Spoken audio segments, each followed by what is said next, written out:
how you going, guys? I'm your host, Ivan. And I'm your co-host, Hobley. And you're with the Can't Get a Kick, Can't Get a Chick podcast. Where we cover all things AFL over a 5-week period. It's going to be fun. It's going to be laughs. Hang around. If you don't like us, please don't tell us that. Then we'll don't. still love you.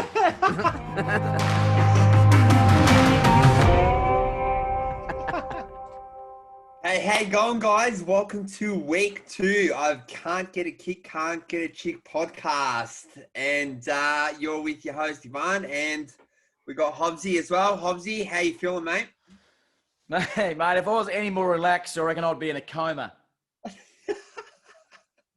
That's how a mixture of tiredness, flatness from the West Coast performance last night, and I just think I may need a blood test because I just feel like I'm losing energy.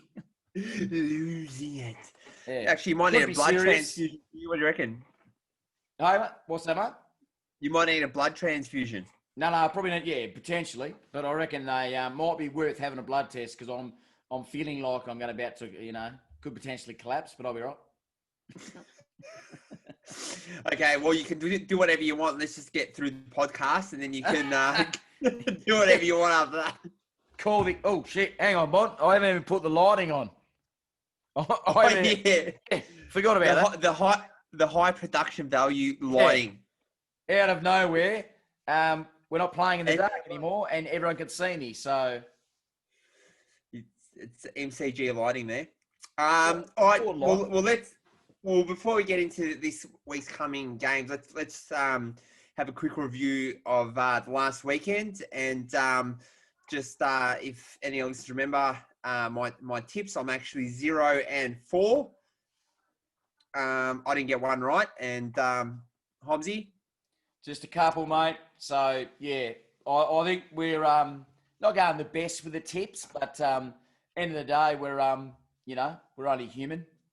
So yeah, exactly right. Well, let's recap the first game. So we had Geelong and Port Adelaide, and as I said, it all comes down to which full forwards are going to be firing, and obviously Hawkins had probably the worst night of his season, and shanked everything, couldn't kick a goal, just looked off. He was snapping it from 20 metres out, missing the goal. It's just some of these ones he slots them all the time, and is just shanking everything. So, Hawkins had an off night. Dixon was on. So was the Port Adelaide midfield. Yep. Robbie Gray, Wines, all those big bodies. They were just somehow getting the ball off with Geelong players hanging off him. They were just hard at the footy, winning those contested possessions, those 50-50 balls. And, that made all the difference. Geelong didn't capitalise on their opportunities. And, you can't be kicking that many points in a final. And it ultimately cost them the game. I use Rexona, by the way. Yeah, it's a bit hot in WA, is it, Hobbsy? Yeah, mate, it is. Yeah, actually, pretty cool night over here. Actually, it's been pretty cool the last couple of nights. But, look, for me, Port Adelaide, as I expected to get through, pretty happy with that tip. Motlop was the difference. Fair enough, kicked a couple of goals out of those 3 from about, the teeth of the goal square. But X factor, that bit of magic that Port Adelaide required. And I just thought Dixon his game was probably underrated, mate. He brought the ball to the deck and gave blokes like Motlop an opportunity. Yeah, I agree. Although he didn't have the biggest impact on the scoreboard, he had impacts in other areas of the game. And, the other smaller guys really benefited from, Dixon being powerful and getting that ball to ground and feeding that ball off. So, credit to Port Adelaide and Motlop. He's been in and out this year with Port Adelaide, and he had one of the best games he could have had. And I think all 3 of his kicks, his first 3 kicks were all goals. So, how's that for stats? That comes back to taking your opportunities. And I think he really made a strong case for himself to cement himself for the next final. And obviously in the granny, it's going to make it. So credit to Motlop. It'll be a big feat if he. Well, just great stuff, Motlop. We'll just leave it at that. Obviously, let's go.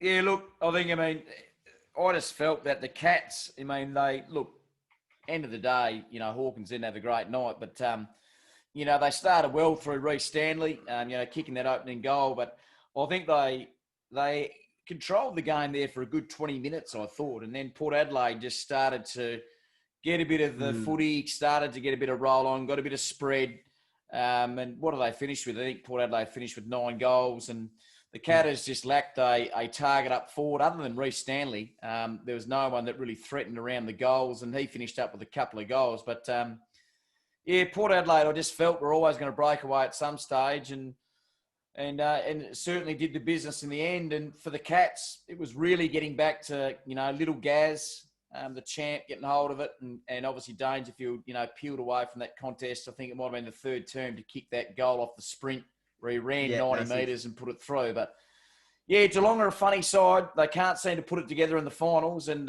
Port Adelaide go through to a prelim, and rightfully so.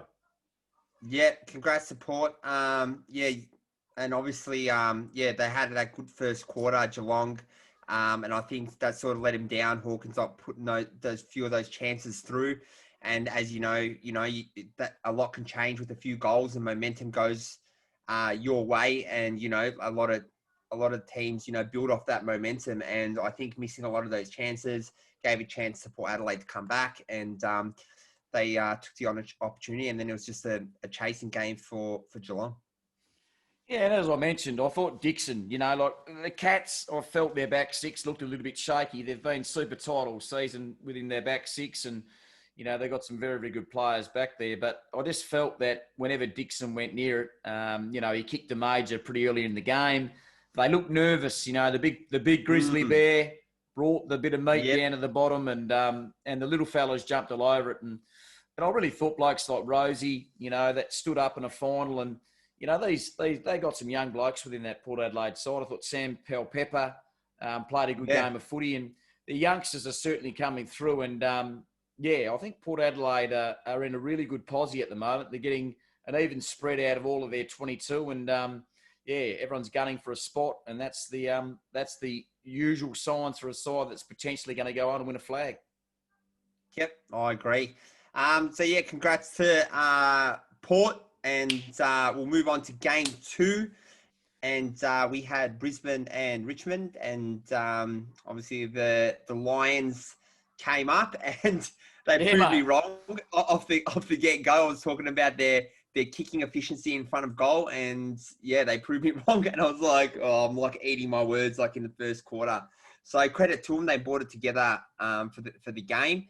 And, they were taking all the opportunities and putting them through the big sticks, and credit to them. And obviously Lachie Neale I don't think he touched the ball in that first quarter. No, and, just stayed in the game and had a big impact in that second half of the game. And, the other guys stood up, even though Neale wasn't there. They got other players that stepped up. And McCluggage, as I said, can have an impact and snap. And he snapped that sealer in the last quarter. So congrats to McCluggage. It's just a good game, all-around game from Brisbane. And I don't think Richmond really looked like they were posing a massive threat to Brisbane. And I think they would just had their nose in front in most areas of the game. Yes, well, it's one of those games. The Tigers didn't get the chocolates, but in the finish, I just reckon that Brizzy, I just think we're better organised on the night. I mean, I think the Tigers have their discipline lacked, gave away some crucial free kicks, and that, the big 100-metre penalty might have been young Bolton that did that. They certainly hung around the mark, but Brisbane I thought were pretty active across the half-forward line. Cameron was basically the difference in the end. I mean, he was in a position of where he ended up with 3 or 4 goals. They were match-winning goals. I just felt Brisbane were really catching the Tigers out in their own game. That sneak out the back, that erratic brand of footy where you surge the ball forward, breaks open some opportunities to get the better players to sneak out the back. And that's what Cameron did on 3 or 4 occasions. And that really hurt the Tigers, and I think they went through a stage there that they didn't really have an answer. Bolton, I thought, was unlucky with that snap, around his body that brushed the post. Would have been a goal. Mate, Bolton the way he's going, you know, he's in their top 5 best players on that list. He's a super talent, you know. Years ago, he was at South Fremantle, had some really bad back problems, had a pretty ordinary attitude, young Bolton. I actually had a little bit to do with him at Wesley College here in Perth, but he's certainly come good. And I think he's obviously had a few people in his ear and told him that it's, you know, not all about the old looks and the swagger. It's about performance, and he's really impressed me, young Bolton, going forward. And he's a super player, and he's a type of guy that's gone from a forward pocketer, half forward, to play as a genuine mid. So Tigers threatened, but Brizzy got it done. Yep. It was a good game either way. And congrats to Brisbane for coming together, and they did it at their home ground, so it would have been a great win. And so good game all around. We'll flick on to we'll just work in order. And next game, my boys, the Dogs. Unfortunately, they didn't get up. They lost to 3 points to St Kilda, and that was a disappointing afternoon for me. Yeah, mate. But join the club. Yeah, I think it just came down to taking the chances. You know, Hunter hit the post when it 25 metres out. That was a really gettable goal. You know, that Richards had a snap. He had a few metres, could have straightened up, had a kick. He was about 35 out. And it was just a few of those gettable goals that cost him in the end. It was 3 points. So all they need to do was slot one of those through. And I don't think you can be kicking that many points in a final and think you're going to go through. It's just too hard. And as I said, you know, they had to chase the Saints down, and you know, it's too much hard work, and didn't take the opportunities, and it cost them in the end, the Dogs. Mitchie Wallace too had a kick late in the game. He's about 35, 40 out. That was, you know, could have got the got the Dogs when they're on a bit of a roll, you know, to be at least within a couple of points. But oh, look, I was super impressed with Max King. I thought he was outstanding. You know, I gave him not so much a serve in that first podcast, but was more gave a few other blokes a serve that I won't mention. But look, I reckon Maxi King I thought was super impressive. He handled the moment. He finished with a couple of goals. He crashed the contest and took some big marks at the highest point of the footy. Can't have asked much more out of a debutant in the finals. He was fantastic. I thought Membry did his job. Hanbury easily played his best game for the club, but the issues for the Saints out of that win, you know, as good as it was first issue, they faded, which they've done throughout a lot of these games, and they were hacky, that's a new word for you. They were lucky to hang on. And then on top of that, young Benny Long's been rubbed out with suspension for next week, so he won't play against the Tigers. And then you lose your best player within Paddy Ryder with a hamstring. So, you know, the Saints might be celebrating, but a few magnets will be thrown around the board this week because with the Tigers, you know, they're going to be playing. They're going to have to be at their best, and losing Ryder's a big out. Yep, I agree. And I think it was after the first quarter, the hit-outs were 10-2 St Kilda to the Doggies. Yep. So absolutely dominated in the air. You know, English, love him, and he's a great player. He's still young though, needs to put on a bit of size as well. So just got work too much, and Ryder was too much. He was dominant, and Marshall as well, really great. And just across the field, they're just bigger boys, and they just played that aerial game really well. Credit to them, you know, that's sort of what set them up really for the win. And Dogs didn't have an answer in there. They weren't really competitive. King taking the contested marks. They could have at least worked the players a little bit more, and, you know, create a bit of a contest, and just a couple of easy marks. And it's just those 1%ers that sort of cost them. And it's just a tally, you know, you can look at it at different points and see what could have been fixed up. But at the end of the day, it's just those little 1%ers that could have made a difference. And, you know, it would have been 3 points in our favour. Well, I also think that their better players floated in and out of the game. You're not going to win too many finals when your blokes like Caleb Daniel and Hunter and all those blokes sort of, you know, float in and out of the contest and can't impact. But, look, I think the Dogs will be very disappointed with that. I mean, they were probably expected to win. That's 2 years.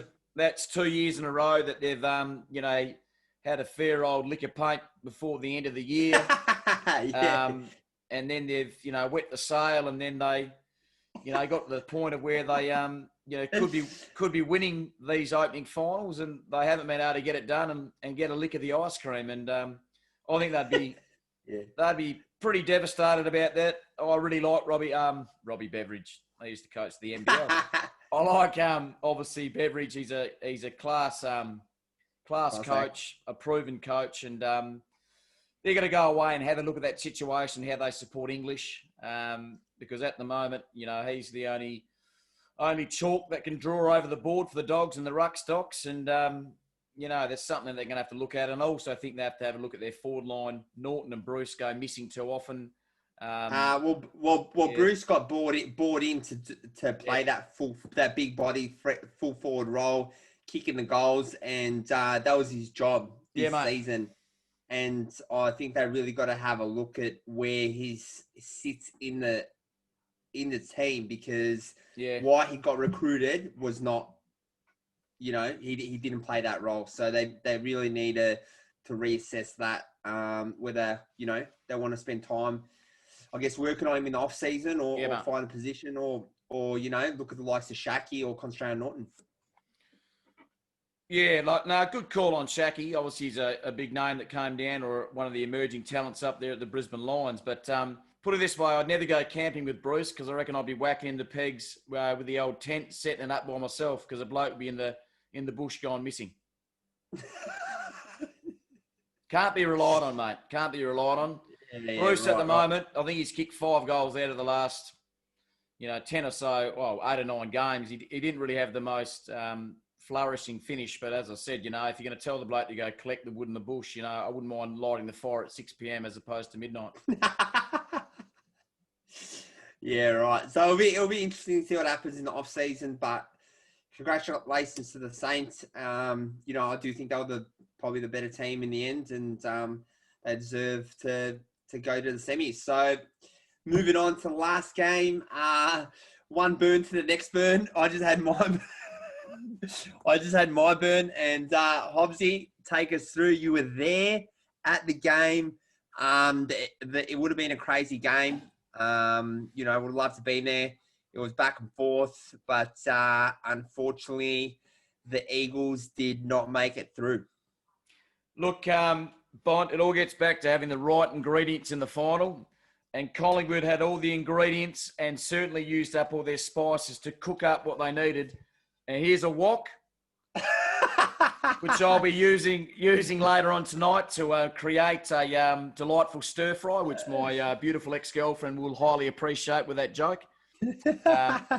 But look, end of the day, the old wok, it got filled up with a pinch of Degoe, a little bit of Cox, a spoonful of Trelaw, just a sprinkle of a bit of Adams, and then good old Watt and a dollop of Cox, who kicked those opening 3 goals. And for the Eagles, well, I'll tell you what, mate, they went hungry, because the wok didn't even have a bowl of bloody noodles in it. There was nothing there. There was no real substance. They made a poor start, and they just were in a situation where they let Collingwood get the jump. They were chasing the bus from the outset. Collingwood were driving the bus, and in the end, I thought the right side had a win. I watched this game live from up the stadium last night. I took over 30,000 people there. I was basically sitting up with the pigeons, because that's about the only ticket I could afford. The guts of it is that the Eagles, I thought, were just waiting for it to happen, where Collingwood went and saddled up near the bar and ordered a couple of shots and got the job done. And my check, I thought, was outstanding with his 3 goals, and Degoe and those type of blokes got plenty of the footy. And look, they're a dangerous opponent, as I mentioned in the first potty and I just feel like they're going to get Geelong in the next week. I just think they're a good enough side to do it. They're a confident side, and they did it. Yeah, credit to them that they were the better team in the end on the night. But I think the issue all season was they'd have a game like this, their star players will stand up and they actually look like a side that could win the granny. But then they'd follow up with a performance where they could probably look like they could be the bottom 4. And I think that's sort of what's worrying about the Collingwood side. They can be super on or super off. And, you know, and I don't think they've had a game like this 2 weeks in a row. So that's going to worry me about this next game. And then coming up against Geelong, you know, I think Geelong's going to be hungrier and aren't going to want to go out in straight sets again. And, you know, if Collingwood come in with anything less than what they came in with against the Eagles, they're going to go down, and they just need those star players to do it one more time. They need the goalie, they need Cox, and obviously, you know, Cox stood up, and he can have an off night and shank him as well. So, you know, kicking 3 straight and not a point, you know, between the side also. I think it was a close half time before they kicked the point. So when you're taking your chances like that, you know, you're really going to put yourself in a good position to win. And then on the other side of things, I didn't think Darling was too bad. I thought Liam Ryan's skills were again on display. I think he has to be classified as a genuine A-grader within the AFL these days. He's my tip for at least runner-up or fairest and best for the West Coast Eagles. But, gee, our mids were very poor. Up to three-quarter time, Shuey had 8 disposals. No different for Kelly and Sheed. So you're not going to win games of footy when you've had, you know, about 24 touches between your 3 best mids. Too much was left to Nick Nat to take the ball out of the middle and you know, and gallop forward and give us an opportunity. Josh Kennedy, I thought, played well. There's a couple of ordinary calls, I thought, from the umpires, just in regards, not an excuse, but I just felt there's a couple of touchy ones there that resulted in Collingwood goals. And in a pretty close contest, it does spoil the broth a little bit. But at the end of the day, Collingwood played as a team and West Coast had too many passengers. And in the end, if you want to get through to the end and win a final, you can't have passengers. And unfortunately, West Coast had a few lining up at the taxi rank and just left it to too few many. And yeah, certainly some questions need to be asked of the Eagles. They've had 2 pretty ordinary final series in the last couple of years. Does Kennedy go on? Probably. Does Hearn go on? Not too sure. But I think Kennedy will put pen to paper. But yeah, they need to sort out a bit of pace in that midfield because at the moment it's looking a little bit pedestrian again. And I think they need a big season with their big investment within Tim Kelly. They certainly need to for him to have a big pre-season because he was pretty ordinary last night and he wasn't an orphan in that display. But yeah, too many passengers for West Coast last night and they looked tired. Yep. And yeah, in the finals, you can't have your 1 or 2 players carrying the side. Like obviously Pendlebury's carried Collingwood over the line a few times, and you know, just a credit to him, they didn't leave it to, and it wasn't, you know, he didn't really win him the game this time, and that's sort of what you need to do in the finals. You can't, you know, throw you know, half the squad over your shoulders and carry them over the line. So you know, I think that's what let them down. Their star players for the Eagles didn't stand up on the night. And, yeah, the better team won. Yeah, no, couldn't agree more. And like I say, the Pies, obviously, you know, to wrap things up, they'll advance and play the Cats. That'll be on a Saturday night, so that'll give Collingwood 7 days travelling back from Perth to butter up for the Catters. Chris Scott will no doubt be tanning and doing a bit of a workout during the week, so hopefully he rocks up to the game. Ladies, if you're looking for a middle-aged man, he'll be out there on Tinder, no doubt. No, I love Chris Scott. He's a gun. Probably happy. Mate, how's the haircut on him, Hobbsy? Mate, I am as straight as they come, and I'll tell you what, Chris Scott is a good-looking man. He's fit and he's something to aspire to. And when I look at my 79 kilos and I you know, pull my doona up at night, I think to myself, if I can look like Chris Scott one day, I'll be mightily happy. Like the rest of us, Hobbsy, like the rest of us. So credit to Chris Scott. Credit to Chris Scott for looking so bloody good. And I tell you what, the Catters, I reckon, will struggle. My quick tips, Collingwood, I think, will get it done in that final. And I know it's going to be a boil over, and I'm going to be potentially cop a bit of controversy, but I'm tipping the Saints for an absolute boil over against the Tigers. I reckon they can get it done. And that's without Ryder. So, call me crazy, but yeah, Saints for me. Saints for me on a Friday night. Yeah, right. So I'm going to go the opposite way, and I'm thinking Richmond. I think them having Lynch back, is really going to give them confidence. Yeah, I think losing a player like that, even if he might not have the best game, ever, I think that just gives confidence having that, your star full forward just there as a target. I think that sort of just gives the whole team confidence, and they're going to get it this weekend. And I think they're going to be hungry after that loss. Yep. And I'm going to be tipping the Tigers by 3 goals. I think they're just going to come out with that extra 10-20% more hunger, and that's it's going to just be a little bit too much for the Saints. Yeah. Yep.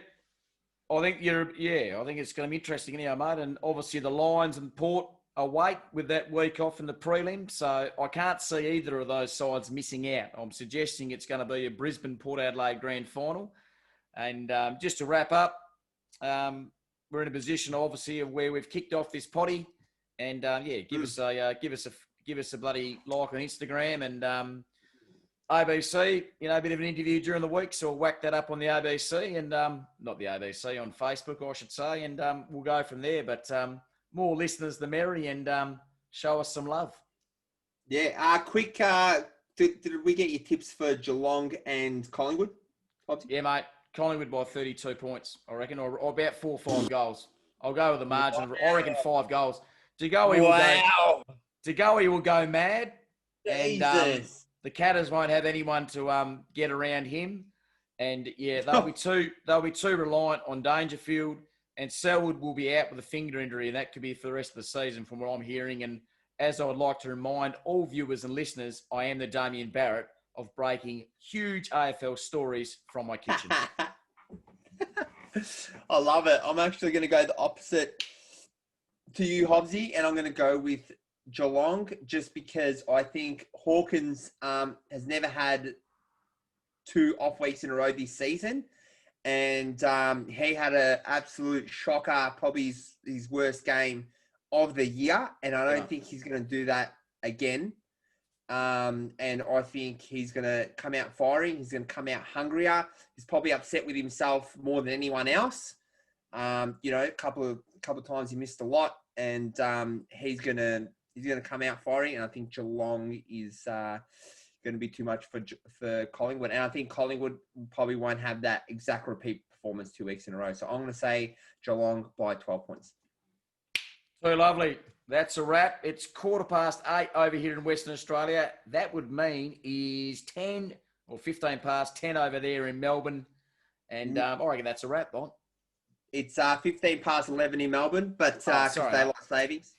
I gotcha. Yeah, but mate, Jesus. But it's a bit it's getting late over here. We're gonna thank you guys for joining us again.